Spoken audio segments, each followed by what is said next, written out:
weren't born weak. That's the first lie they fed you. You weren't born fragile. You weren't born soft. You weren't born afraid. You were made this way. Layer by layer, failure by failure, loss by loss.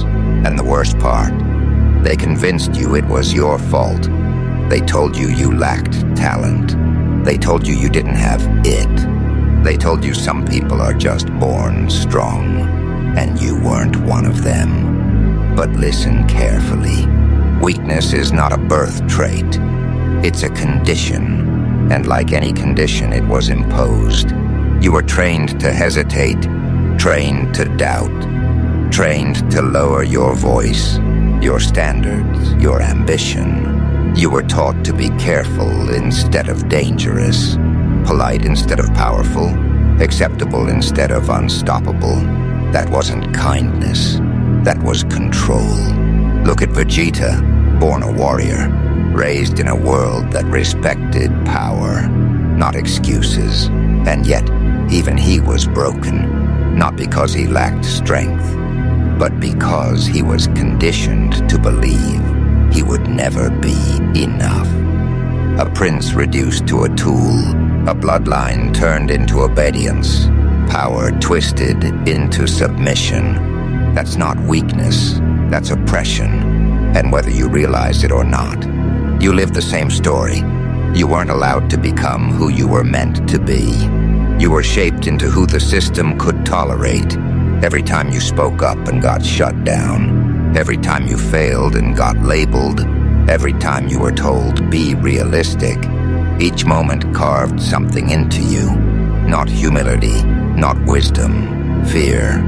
Fear of standing out, fear of being judged, fear of going all in and still losing. So you adapted, you shrank, you slowed down. You started playing defense in a life that rewards attackers. And eventually, you forgot who you were before the world got its hands on you.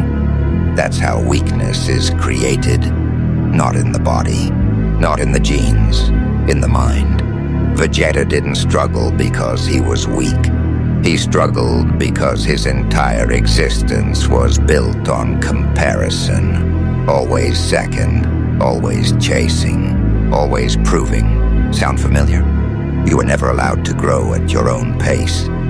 You were measured against others, against timelines, against expectations that weren't designed for you. So every loss felt personal. Every delay felt like confirmation. Maybe I really am weak. No, you were trained to believe that. Weakness is what happens when potential is denied expression for too long. Think about it. A lion raised in a cage doesn't forget how to hunt. It just forgets that it can. And when it finally steps into the wild, it doesn't move like a king. It hesitates, it flinches, it doubts. Not because it lacks claws, but because it hasn't used them. That's you, full of suppressed aggression, suppressed ambition, suppressed hunger, and all of it turned inward. You call it anxiety. You call it lack of motivation. You call it burnout. But the truth? That's unexpressed power rotting inside you.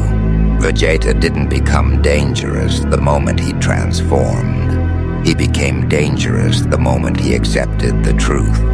That no one was coming to validate him. That no one was going to hand him respect. That his pain was not a curse, but a forge. And that's where your transformation begins too. Not with confidence, not with motivation, with clarity. You weren't born weak. You were made obedient.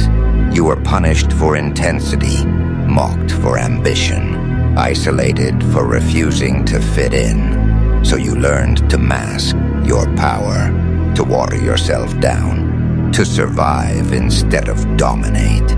But survival was never your ceiling.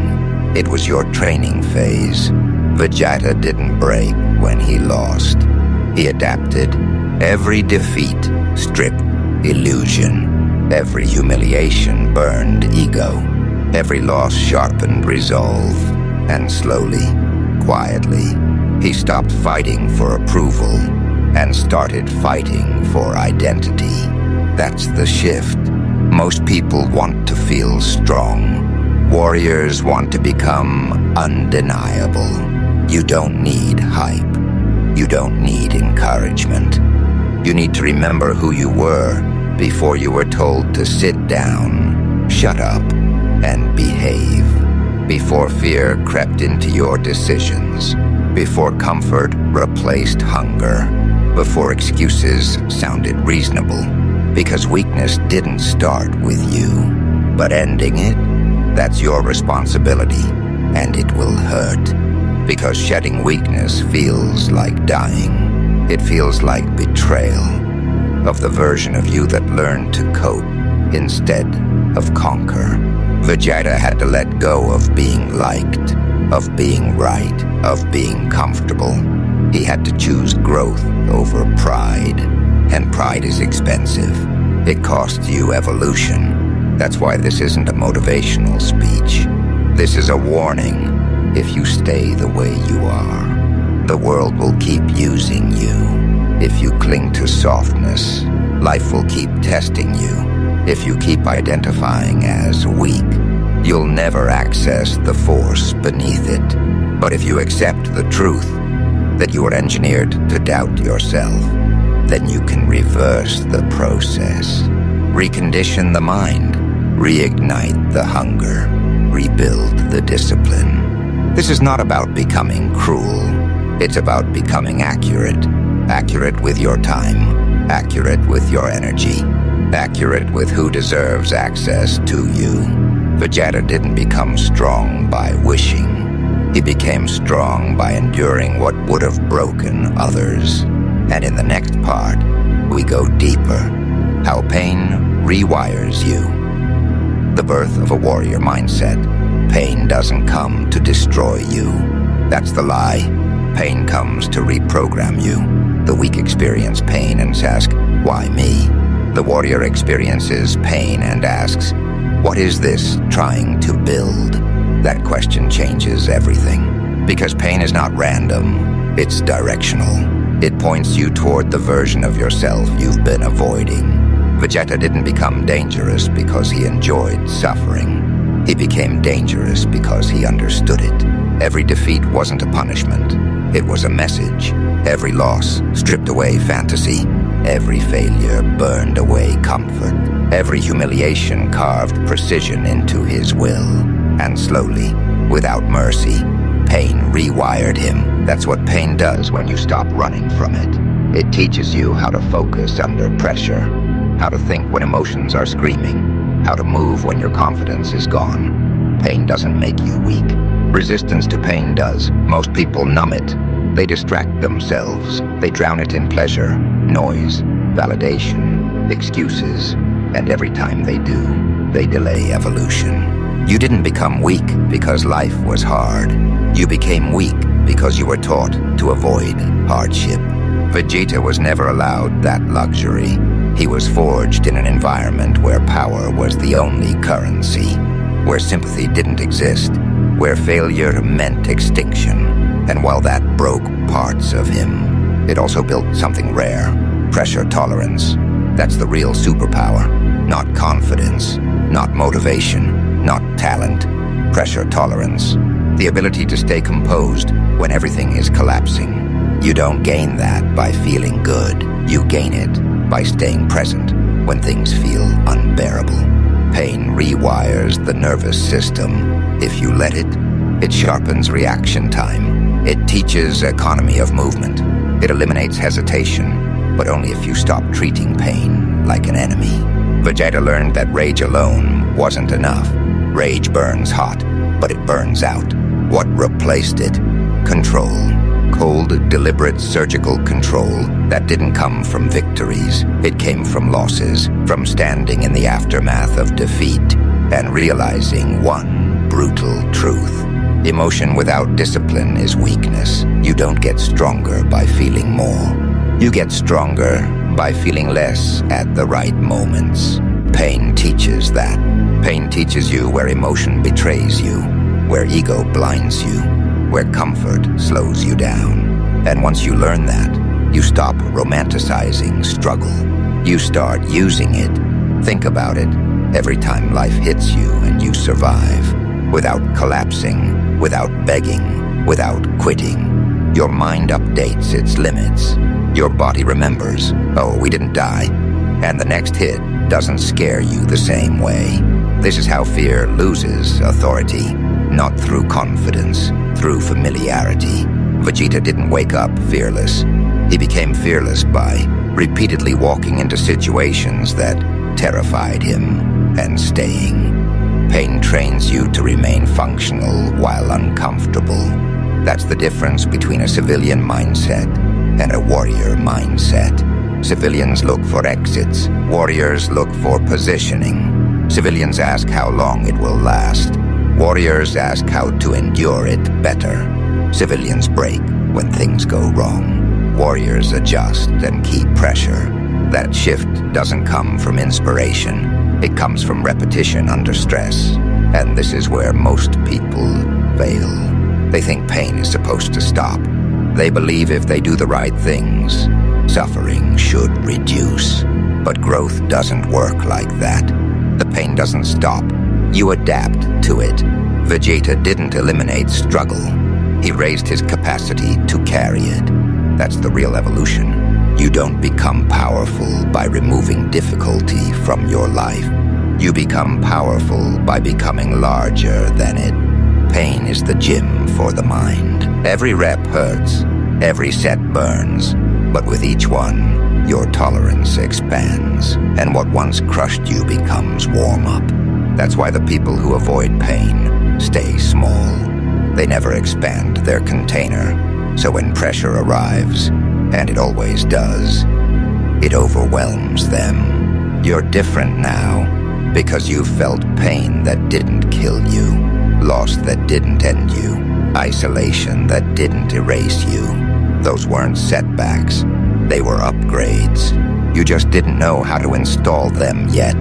Vegeta didn't grow stronger the moment he accepted pain. He grew stronger when he stopped personalizing it. Pain wasn't an insult.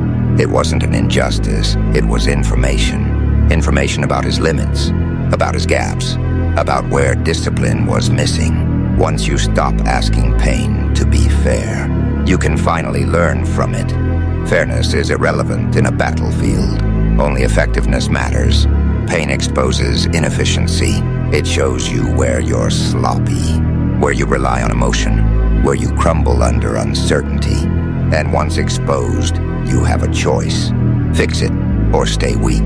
Vegeta chose to fix it over and over again. Not loudly, not dramatically, quietly. He trained when pride was wounded. He trained when hope was thin. He trained when progress wasn't visible. That's the moment pain completes its work, when you continue without reward.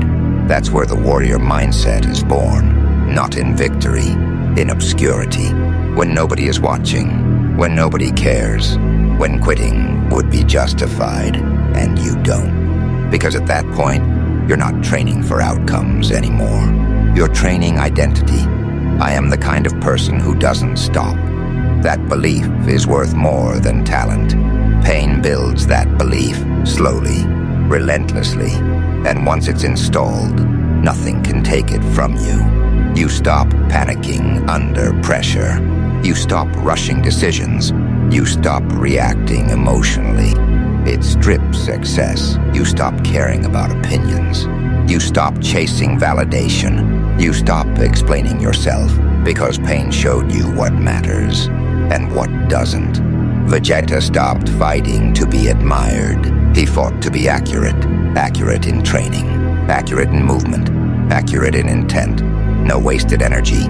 That's what pain creates when you stop resisting it. Precision. And precision beats power every time. If you're still avoiding pain, you're delaying this evolution.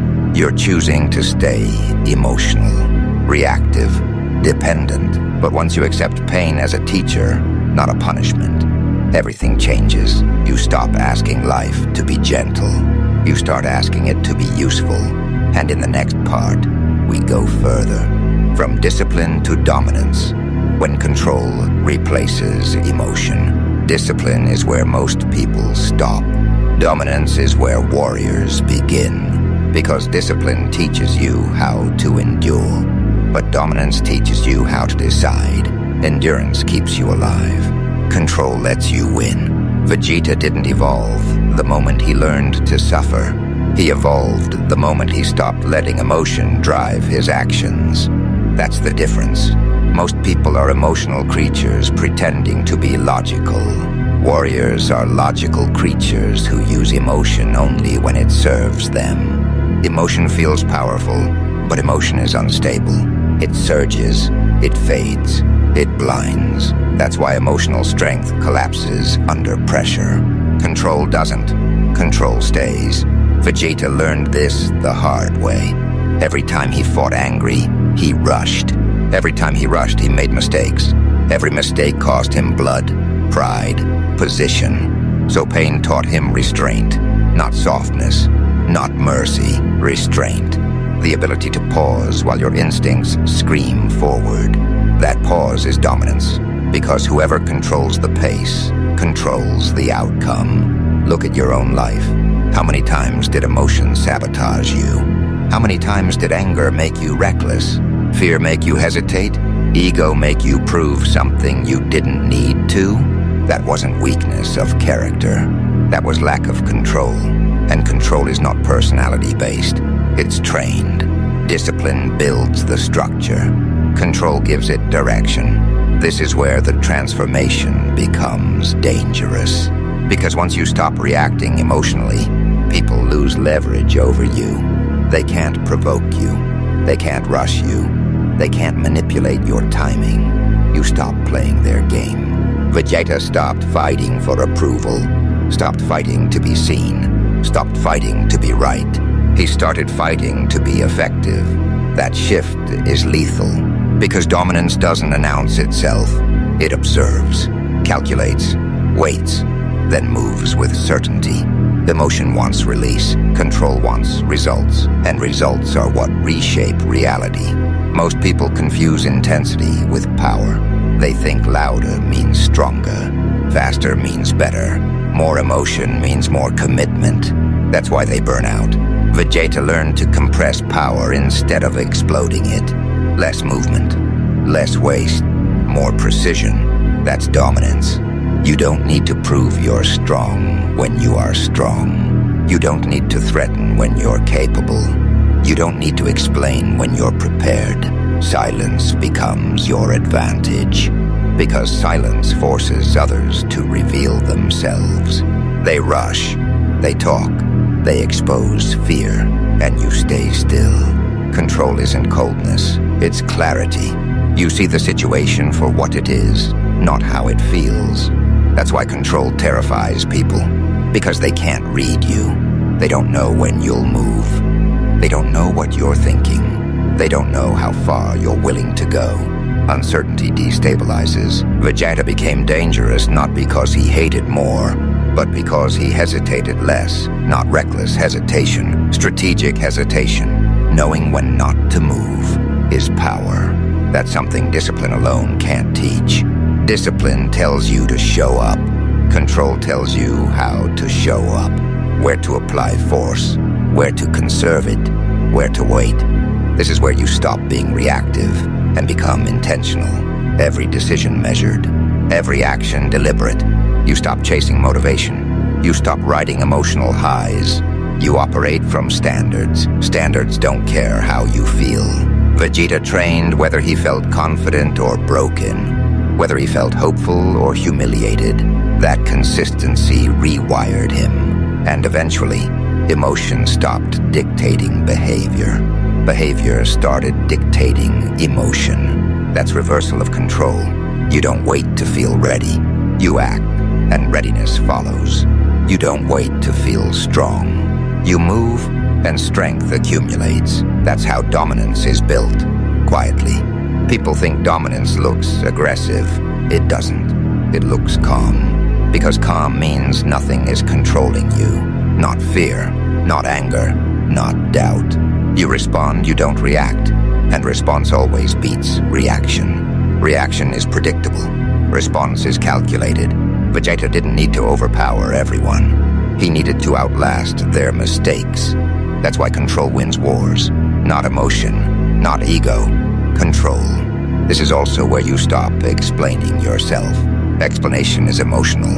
Execution is dominant. You let results speak. You let consistency intimidate. Because consistency reveals something terrifying. You're not depending on moods. You're not depending on validation. You're not depending on circumstances. You're self-directed. That makes you uncontrollable. Vegeta stopped measuring himself against others. Comparison is emotional poison. He measured himself against standards. Yesterday's effort. Yesterday's discipline. Yesterday's control. That internal metric made him relentless. Because no one else could take it from him. External dominance fades. Internal dominance compounds. And here's the brutal truth. Most people never reach this level because control requires sacrificing comfort. Comfort loves emotion. Control kills it. You don't get to indulge every feeling. You don't get to react to every insult. You don't get to vent every frustration. You absorb it, process it, redirect it. Emotion becomes fuel, not steering wheel. That's mastery. Vegeta didn't lose emotion. He contained it. Anger became intensity. Pride became discipline. Pain became precision. Nothing wasted. That's dominance. You stop needing external enemies because you've already conquered the internal ones. Fear doesn't command you anymore. It informs you. Pain doesn't stop you. It sharpens you. Pressure doesn't crush you. It clarifies you. And once you reach this stage, life feels different. Slower, clearer, sharper. You see openings others miss. You stay calm where others panic. You advance while others freeze. Not because you're fearless, but because fear no longer controls your hands. This is the point where people start calling you cold. Let them. Cold isn't heartless. Cold is undistracted. Cold means focused. Vegeta didn't become less human. He became less reactive. And that's what separates fighters from leaders. Leaders don't chase chaos. They command it. They don't explode. They apply pressure. They don't rush victory. They make it inevitable. And in the final part, we cross the last line. From warrior to force, becoming inevitable.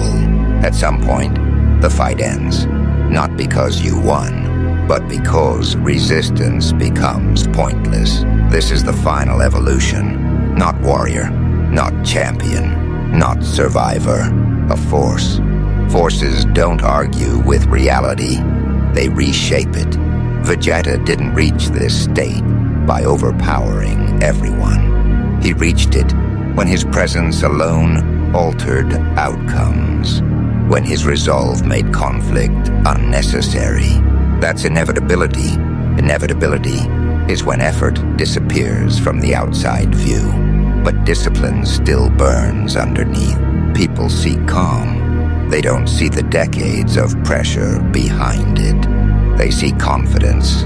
They don't see the repetitions, the isolation, the self-denial. That's why inevitability looks unfair, because others are still negotiating with comfort, while you already paid the price. At this level, you stop fighting circumstances. Circumstances respond to you, not magically, logically, because consistency bends probability. Show up long enough, with standards high enough, and reality has no choice but to adjust. That's not motivation. That's physics. Vegeta didn't wait for perfect conditions. He trained in gravity that crushed bones. That choice rewired him. While others complained about limits, He adapted to them. Adaptation beats talent. Always. Talent is fixed. Adaptation evolves, and evolution doesn't ask permission. This is where weakness fully dissolves. Not because pain disappears, but because pain loses authority. Pain becomes background noise. You acknowledge it. Then you move anyway. That's inevitability. You no longer ask, "Can I do this?" You ask, "How long will it take?" The question shifts from doubt to execution. That mental shift changes everything. You stop seeking shortcuts. You stop chasing hacks. You trust the process because you are the process. Vegeta didn't need applause. He needed alignment. Alignment between thought, action, and identity. Once those align, hesitation dies. And when hesitation dies, speed is born. Not reckless speed, decisive speed. You move once, you move fully. You don't second guess. That's terrifying to watch, because people sense finality. They know you're not testing yourself. You're expressing yourself. Expression comes from certainty. This is also where ego fades completely. Not because you become humble, but because comparison becomes irrelevant. You're not trying to be better than anyone. You're trying to be unavoidable. Unavoidable doesn't compete. It arrives. Vegeta stopped defining himself by rivals. He defined himself by standards that never lowered. Standards create gravity. People rise or fall around them. You don't need to dominate conversations. You dominate outcomes. You don't need to threaten. Your consistency does that for you. And here's the final truth most people never accept. You were never broken. You were forged. Every delay was conditioning. Every failure was calibration. Every loss stripped something unnecessary. Life didn't weaken you. It carved you. And carving hurts. But carving creates shape. This is why weak people resent pressure. Pressure reveals structure. And structure reveals destiny. Vegeta embraced pressure. Because pressure removed excuses. No room to complain. No room to escape. Only adaptation or collapse. And he chose adaptation again and again. Until collapse was no longer an option. That's how inevitability is born. You stop needing motivation. Because motivation implies choice. Inevitability doesn't choose. It executes. You wake up and do the work. You show up even when unseen. You maintain standards even when unrewarded. And eventually the world catches up. Not because it wants to, but because it has to. That's when people say, overnight success. Let them. You know the truth. Nothing about this was overnight. It was silent, lonely, uncelebrated, but effective. Vegeta didn't become a legend by being liked. Became one by being unavoidable. And that's your final evolution. Not loud, not flashy, relentless. So remember this, you weren't born weak. You were made this way. To survive pressure, to endure isolation, to adapt faster than others quit. The world didn't break you, it trained you. And now, you don't chase victory. You walk toward it. While it realizes resistance is useless.